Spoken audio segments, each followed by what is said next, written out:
Selamat datang di channel ini. Sebelum cerita dimulai, pastikan kamu berada di tempat yang aman dan nyaman. Matikan lampu, gunakan headset, dan biarkan imajinasimu membawamu masuk ke dalam cerita malam ini. Cerita yang akan kamu dengar bukan sekadar kisah fiksi biasa. Ada tempat yang menyimpan rahasia kelam. Ada benda yang seharusnya tidak pernah dibuka. Dan ada sesuatu yang menunggu untuk ditemukan. Inilah kisah berjudul Mayat di Dalam Lemari. Dengarkan sampai selesai, karena terkadang yang paling mengerikan bukanlah suara dari luar, melainkan yang terkurung dalam gelap. Rumah itu berdiri sendirian di ujung jalan tanah yang jarang dilewati orang.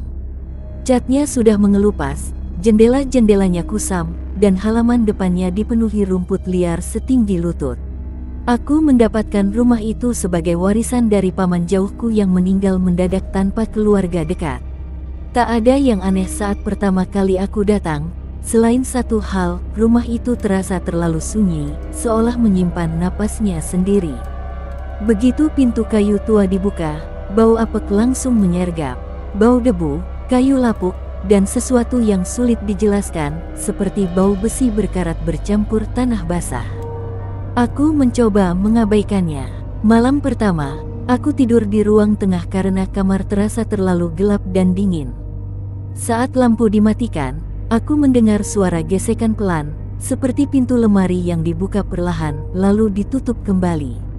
Keesokan paginya, aku memberanikan diri menjelajahi kamar-kamar. Di kamar paling belakang, ada sebuah lemari kayu besar, warnanya coklat tua, penuh ukiran aneh. Lemari itu terkunci, yang membuatku merinding. Bagian bawahnya terdapat noda hitam seperti bekas air yang mengering, atau darah lama.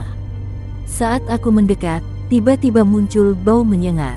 Bau busuk yang membuat perut mual. Aku mundur, menutup hidung. Anehnya, bau itu menghilang seketika. Aku menertawakan diriku sendiri, mengira itu hanya tikus mati. Tapi malamnya, dari kamar itu, terdengar suara ketukan dari dalam lemari.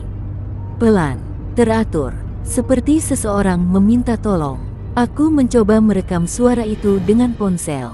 Jam menunjukkan pukul 2.17 dini hari. Saat suasana benar-benar hening, suara itu terdengar jelas, tok, tok, tok, dari arah lemari. Bulu kudukku berdiri. Aku berdiri di depan pintu kamar, tak berani masuk.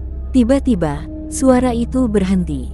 Digantikan oleh napas berat, seolah seseorang menghembuskan napas dari celah lemari. Aku lari kembali ke ruang tengah dan tidak tidur sampai pagi. Saat aku memutar rekaman, yang terdengar bukan ketukan, melainkan erangan pelan, seperti orang yang menahan sakit luar biasa. Mengetahui sesuatu, aku menemui satu-satunya tetangga yang tinggal agak jauh. Seorang pria tua dengan mata cekung. Saat aku menyebut rumah itu, wajahnya langsung pucat. Ia berbisik, "Jangan buka lemari di kamar belakang." Aku memaksa bertanya.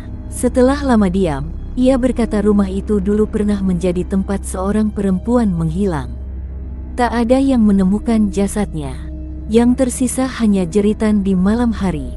Saat aku bertanya soal lemari, pria itu menutup pintunya perlahan, seolah takut ada yang mendengar. Rasa takut bercampur penasaran. Aku menemukan kunci berkarat di gudang. Bentuknya cocok dengan lubang kunci lemari. Malam itu, hujan turun deras. Petir menyambar berkali-kali. Aku berdiri di depan lemari dengan tangan gemetar.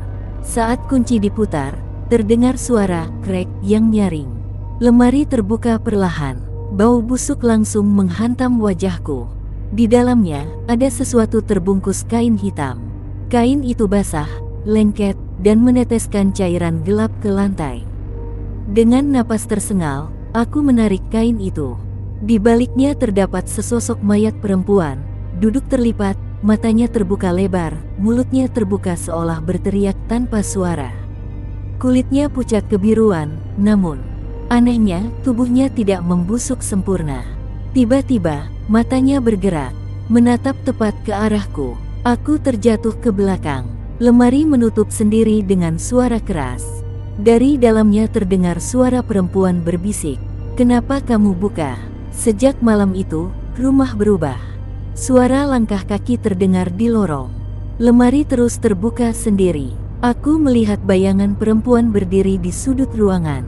Setiap kali aku memejamkan mata, aku melihat diriku terkunci di dalam lemari, berteriak tanpa suara. Aku mencoba kabur, tapi setiap keluar rumah, aku selalu kembali berada di kamar belakang. Seolah rumah itu menolak melepaskanku. Melalui mimpi, aku melihat kejadian masa lalu. Perempuan itu dibunuh oleh pemilik rumah lama dan disembunyikan di lemari. Ia mati perlahan, kehabisan napas, terkunci dalam gelap. Arwahnya terikat pada lemari itu, menunggu seseorang menggantikannya. Saat aku terbangun, lemari sudah terbuka. Di dalamnya, kosong. Aku mendengar suara napas tepat di belakangku. Lemari berdiri terbuka lebar. Kakiku bergerak sendiri, melangkah mendekat. Suara itu berbisik, "Sekarang giliranmu." Tubuhku terasa kaku. Gelap menelan pandanganku saat pintu lemari menutup. Aku berteriak, tapi tak ada suara keluar. Beberapa bulan kemudian, rumah itu kembali diwariskan. Orang baru datang. Saat malam tiba, ia mendengar ketukan dari lemari kamar belakang. Pelan, teratur, meminta tolong. Dan di dalam lemari, ada 2 mayat yang duduk berdampingan. Itulah kisah mayat di dalam lemari. Sebuah cerita tentang rahasia yang terkunci. Tentang jeritan yang tak pernah benar-benar hilang. Dan tentang rasa penasaran yang berujung petaka. Jika suatu malam kamu mendengar suara ketukan pelan dari dalam lemari, jangan terburu-buru membukanya. Karena bisa jadi, sesuatu di dalam sana sedang menunggumu. Terima kasih sudah mendengarkan sampai akhir. Jika kamu menyukai cerita ini, jangan lupa dukung channel ini dengan menekan tombol like, subscribe, dan bagikan ke teman-temanmu, agar cerita-cerita horor berikutnya bisa terus menemani malammu. Sampai jumpa di kisah selanjutnya. Dan ingat, tidak semua yang tersembunyi ingin ditemukan.